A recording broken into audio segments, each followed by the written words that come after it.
Estacionar pode revelar-se muito fácil com as funções de estacionamento do veículo. Em locais de estacionamentos apertados, experimente usar o monitor de vista em panorâmica. Mude para a posição R para ativar o SVM, ou pressione o botão de estacionamento de visualização noutra marcha para ativá-lo. Quando estiver em R, use o botão de alternância da visão traseira no ecrã, para verificar diferentes ângulos traseiros.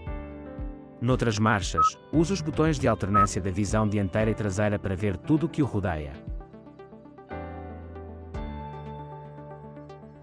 A assistência à prevenção de colisão no estacionamento em marcha atrás ajuda a evitar acidentes ao fazer marcha atrás.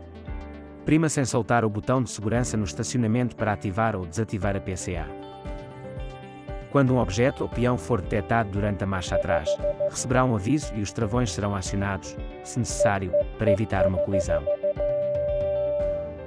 Se for difícil avaliar as distâncias ao estacionar, experimente usar o aviso de distância no estacionamento. O PDW liga-se automaticamente quando muda para R.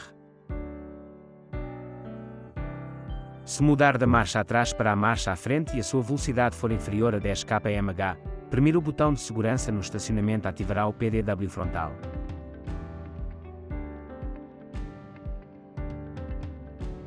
Este detecta objetos e peões nas proximidades e emite 3 níveis de aviso com base na distância. A utilização destas funcionalidades de auxílio ao estacionamento em tempo real irá ajudá-lo a monitorizar o que o rodeia e a estacionar com mais segurança.